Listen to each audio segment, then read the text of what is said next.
So moving on to the next slide, you see another important section that you see in the patent specification or the draft is summary of the invention. As the name indicates, summary is nothing but a clear, brief description or summarization of the concept or the proposed idea that you plan to file as an invention, right? So this is very important or crucial from a perspective that your invention should be read through the summary itself, and it should be understood in terms of what you are trying to propose in your invention. One thing, when you write this document, especially the draft, two things are very important. Every sentence should be written from a perspective of what you are doing and why you are writing, right? So in other words, what your invention is and how it works is really, or it constitutes the whole invention. Whenever you write a summary of the invention, it should try to give a perspective from the from an angle, like what is your invention, what is your proposal, and how you are trying to solve or how you are trying to implement that particular problem or that particular proposal. This is what is very a kind of key pointer for drafting or writing the summary of the particular invention. No, it is not mandatory to use a high class English or a very grammatical correct English when you write the application. The main intention of this document is to make the reader or the examiner understand what invention or what proposal you have come up with, so that it tries to solve certain problems in the form of a solution you're proposing for it. That is the reason I'm stressing on the fact that it is not mandatory that you should be very good in writing skills, or you should have any specific degree in writing skills, and only then you are allowed to write the patent application. No, right? So it is only that you need to understand the technology and you need to be able to represent the technology in a word format, right? Words. That is what is really important here. Now, when you write a summary, it should be written from a perspective that any non-technical person or even a person who is not working in this industry of any particular technology, after reading that, he at least understands what you are trying to say or what you are trying to propose in the invention, right? What your invention is should be clearly understood from your summary, right? In short, it tries to, or it requires to give a brief or a short introduction to your invention. It should give an introduction to it. Otherwise, a summary, as the name indicates, is just a summarization. But summarization does not technically means that it should have all the specific nitty gritties of your invention, what you're trying to do. Try to give a simplified and short introduction of your invention. That is what is required in the summary of the invention. Point out how the particular problem that you discussed in the earlier section of background is being solved or you are proposing to solve in your invention, right? It also can include the objects or objectives of the invention. Some people, some drafters intend to write the objects of the invention separately after background and before summary, right? But ultimately it's the same thing. Objects are nothing but what are the specific objectives of your invention or the proposed invention, and that will help to decide the scope or the boundary lines of your invention. But I prefer to do not write that objects of the invention, because that will somehow directly or indirectly restrict your invention in future, because you are indirectly deciding this boundary scope of your invention by writing the objectives or objects of the invention. Many people in the globe, instead of writing separate objects of the invention, they try to merge it in the summary of the invention, and objects are written in the summary itself.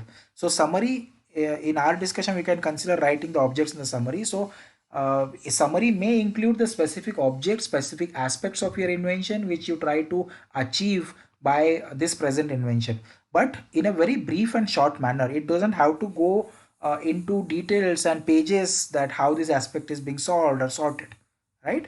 So only the aspects which are inventive in nature that needs to be focused. Any aesthetic or any artistic aspects that you try to propose in the invention is not mandatorily required in this particular summary. Okay, now this is what the summary of the invention talks about.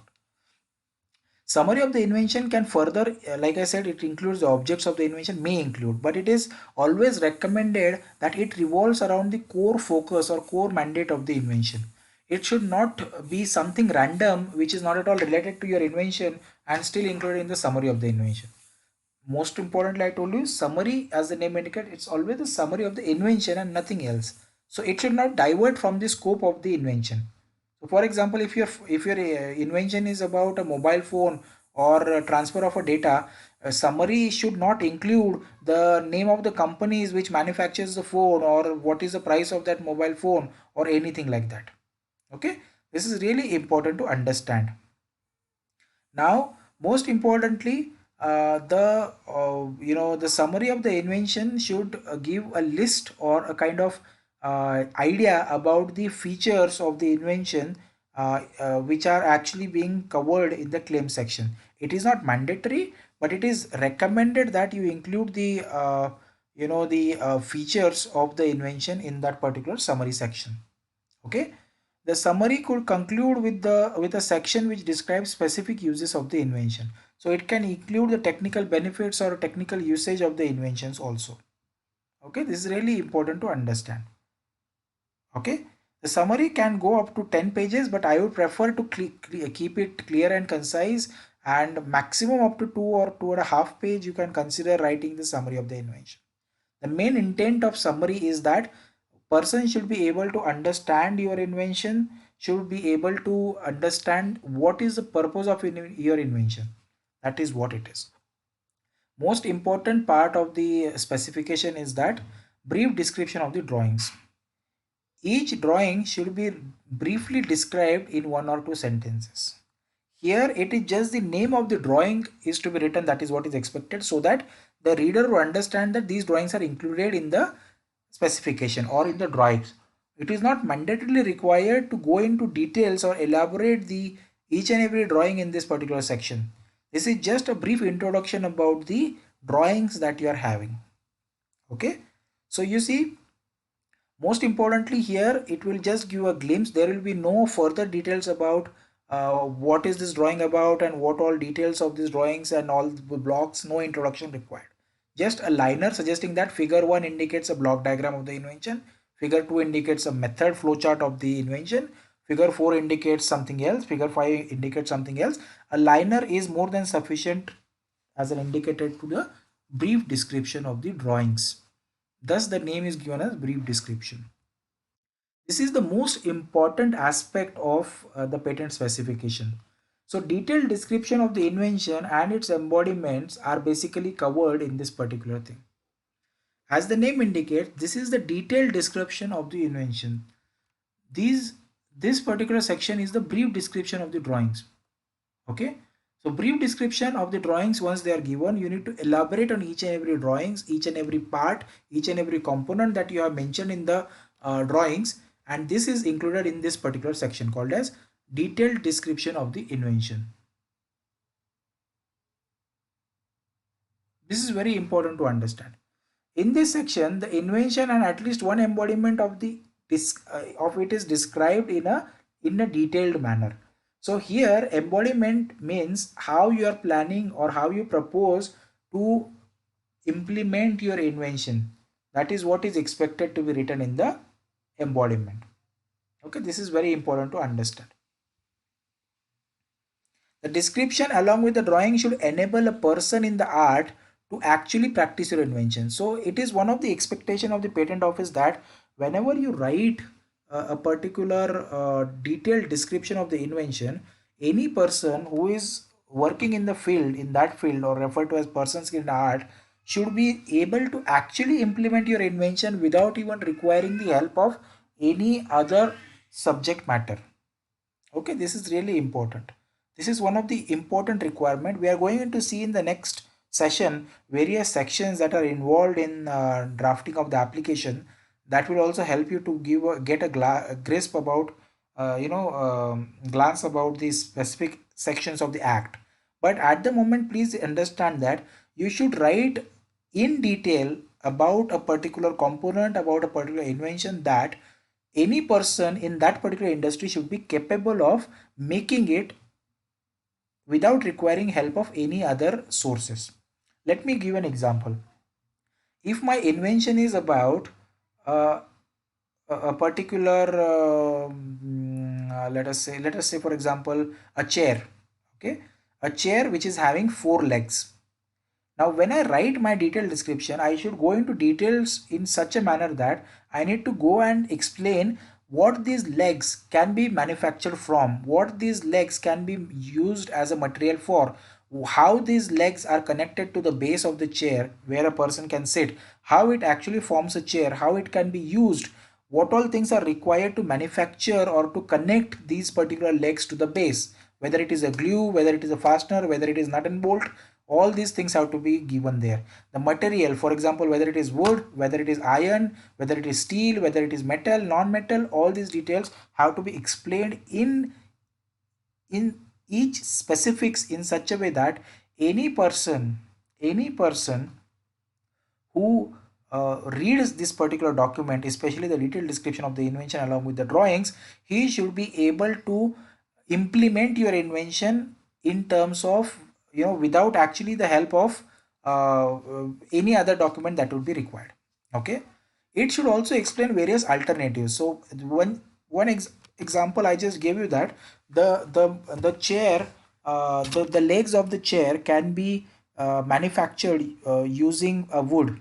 In another example, an alternative thing, the legs can be manufactured using steel or metal for that matter. This is what it is called as variation and alteration.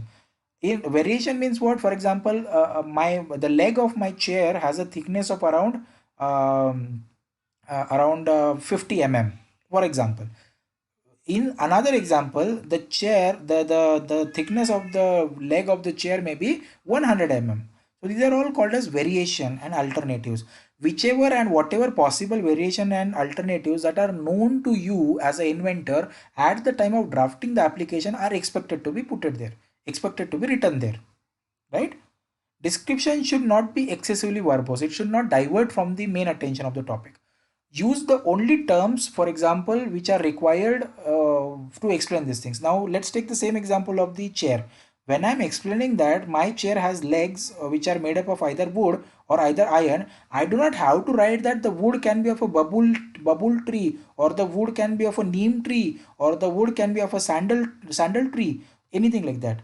And even verbose means what? I go and further explain that these wood from bubble tree can be fetched from one jungle which is located at this kilometer from this city, and this city is in India, and India is a very good country. So you don't have to be verbose and you don't have to go into details of unnecessary things.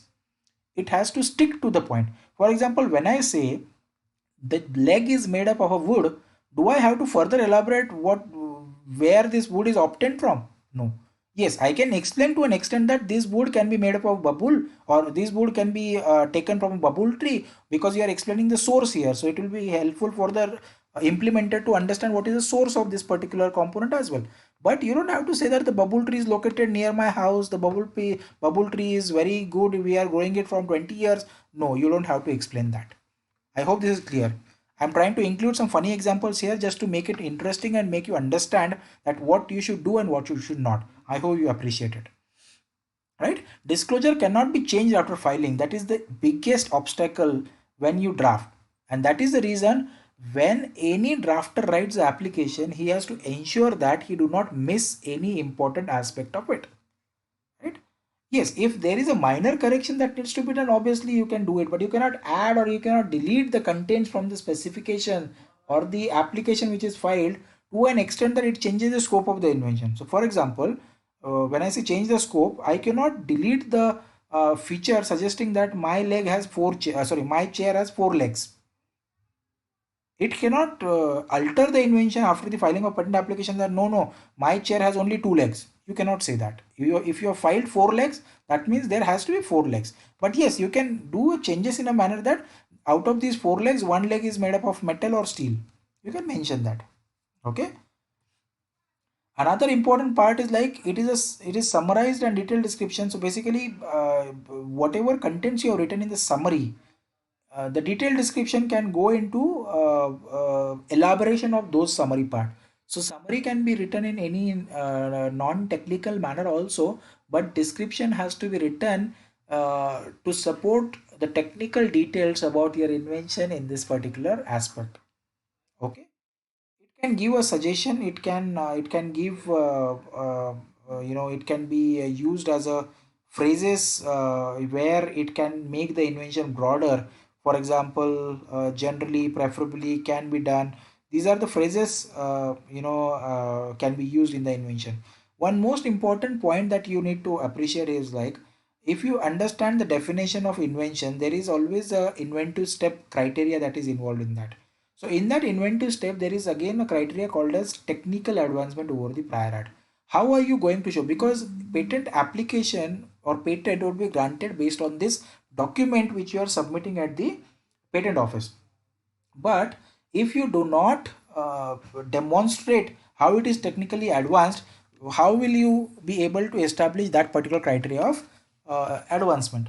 Thus, in the detailed description, it is expected that you prepare some comparative analysis, comparative tables, comparative representation not in the form of drawings but in the form tabular form preferably, which actually gives a clear idea about the experimental results, clear idea about how your invention is better as compared to the existing ones or as compared to the known knowledge of the technology, right? You can give all these details, comparative charts in this particular detailed description. That will help a reader to understand or an examiner to understand how your invention is better or improved version of the existing one. Is this clear? Great. Detailed description of embodiments can also further include what is your invention and how is your invention in that format, how you implement your invention. It can be, now this is the lengthiest part of your specification document. So this can go beyond 10 or 15 pages in total if you want to write a detailed description, because I told you it has to be in an elaborative manner but focusing on the specification of the invention, right? So for example, it can use an alternative examples also. So for example, you can focus on writing an embodiments means basically an illustration or implementation, a possible implementation. So in an implementation, let's take an example of a chair again. So a chair, when it is manufactured using babool wood, its sustainability is more as compared to the chair which is being manufactured using sandal wood, right? So this is what is an alternative embodiment that you want to write. So you want to write details about how a chair is manufactured using babool wood. Another embodiment you can write how a chair is manufactured using sandalwood, how a chair is manufactured using steel, how a chair is manufactured using metal, and all these examples can be included as a part of embodiment of your invention. Is this clear? In case of software inventions, it is not necessary to give the source code, although the inventors may choose to do so, but it is strongly recommended not to include any specific software coding in the patent application, or you should even not try to write any specific logic or computer program related details or which language you plan to implement this software into. There is no mandatory requirement of it, because patents are granted for the functionality or the operability of the invention and not to the specific implementation in terms of language or in terms of any specific algorithm per se. Now, most important part here is the claims section. The claims are basically the heart of the invention. Claims are only the part in the specification which actually are associated with the legalities. All other parts that we just saw, for example, these things: title of the invention, field of invention, background, brief summary, detailed description, then of the invention, and the brief description of the invention, abstract as well as drawings, these are all associated with the technicalities of the invention. So it has all technical details inside it. Technical details in terms of what problem it is solving, how it is solving, what technical solution you are proposing, what are the technical implementation details associated with it. All these things are actually considered in the technicalities of this particular invention. But a claim is a kind of part which actually involves the legalities in it. So ultimately, when a patent is granted, patent is not granted for all other aspects, but patent is only granted for the claims part of this thing. If Your claims are good. If your claims are written properly, uh, patents can be granted even if the other details are not very strongly submitted, though it is recommended to be submitted in greater details. But if your claims are not really very innovative, really not very satisfying the criteria of patentability, then you will never get a patent granted for it. Even though you write so good technical details and all other stuff, it will still be rejected.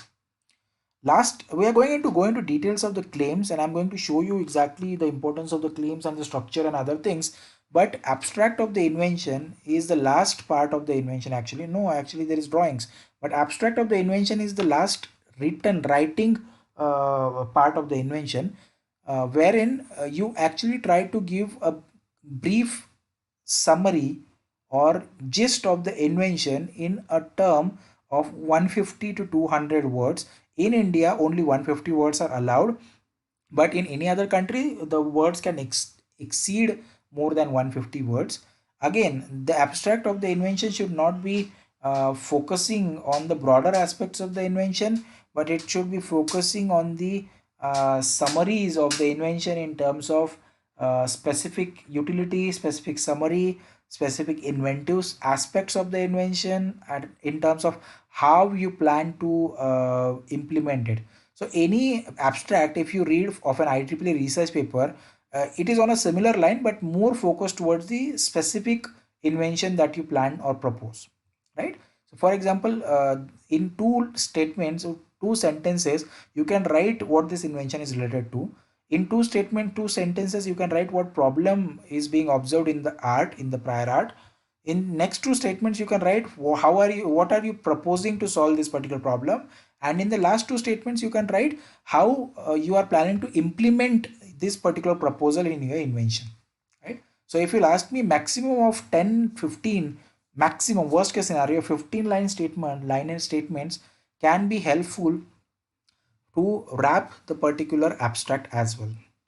Now, like I said, abstract is very important because after title, generally people read the abstract of the invention. Yesterday also in the searching session, we saw that whenever you get any result, if you want to reduce the number of results that are being found in the search report, in the search results, it is always recommended that first you read the title, then you read the abstract, and then you go to read the details of the complete specification. So abstract is very important, and it will always divert a person's attention or direct a person's attention to a particular specific inventive aspect of the invention, right? This is very important. Drawings, now as frankly speaking, drawings are basically the illustrative representation of your invention. One drawing, it is always said that one drawing is equivalent to 1,000 words. So try to include only those drawings which better explains the invention. For example, the patent office is not expected to see the logo or the name of the company which you come from and then you propose an invention for. They are more interested to see about your invention, the drawings associated with your invention, and they are more interested to see what all drawings have you included from the perspective that it makes easier for the reader to understand what your invention is about. Okay, so basically drawings of the invention generally are block diagrams, flow charts, results, screenshots of the results, comparative prior art, that is preferably in a pie chart or any bar diagram or bar graph, and anything that helps to understand the invention or the betterment of or the improvedness of the invention, those are considered under the drawings, right? So whenever you write a drawing, it is not mandatory that you should not include any of the prior art references. If you feel that I want to include any drawing which is already available in the art, but when I include that thing, it will help me to understand the difference between the prior art and the present invention, please do not hesitate to include that thing. And you can include it in a format as written, example figure.fig.3, and into bracket always write a prior art. So this prior art indicates this is something which is already known to public, it is already known to the people in the industry. So this is what you can include the prior art for. Many times the prior art drawings clearly help the examiner or the person reading the document to understand that how your invention is better or improved or different for that matter as compared to the prior art reference. and thus try to include the prior art drawings. There is no harm in that, but don't use unnecessary prior art drawings, because let's take an example. If a prior art bottle does not have a cap, water bottle does not have a cap, and your proposal is that the water bottle with a cap. So if I show two drawings on the same page wherein one is a prior art, for example on the left hand side, and other is on the right hand side, a reader or the examiner would easily be able to appreciate what is the difference between that. Similarly, yesterday I gave you an example of a benzene, design or benzene formulation, wherein the position of the C really matters to decide what is the applicability of that particular structure, right? From pharmaceutical perspective. So if you know that in the prior art there is a benzene structure which has a C position at somewhere on the right hand side. Okay, however, your invention is about a benzene, but it is locating or it is positioning the location of the carbon to somewhere else. So if you try to include those two drawings, which are the prior art and which is the present invention you proposed, that will help the reader to understand what you are trying to indicate in your invention, and based on which you are saying that your invention is improved or novel or inventive or industrially applicable, right? The drawing should be referred to at least it should at least be referred once in the description. And most importantly, one most important point here one needs to understand is like, drawings cannot be expected to include the textual matter.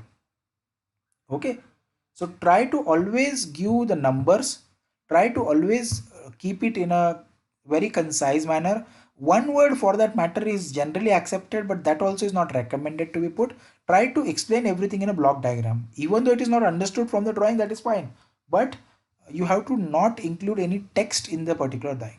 Reference number in the drawing should be referred to at least once in the specification. So for example, if my drawing has reference number 102, 104, 106, it should at least be referred once in the description when you write detailed description of the invention. Okay, so this is very important for one to understand that these are the different types of the contents of the patent specification. If any one of this thing is written or not written from a perspective or the intended manner, there will be the objection during the examination, and then it will be further hectic for one to solve or sort out those particular problems here, right? So this is really very important from the perspective of what are the specific contents and what these contents are expected to contain. Okay, this is very important to understand. Now moving on,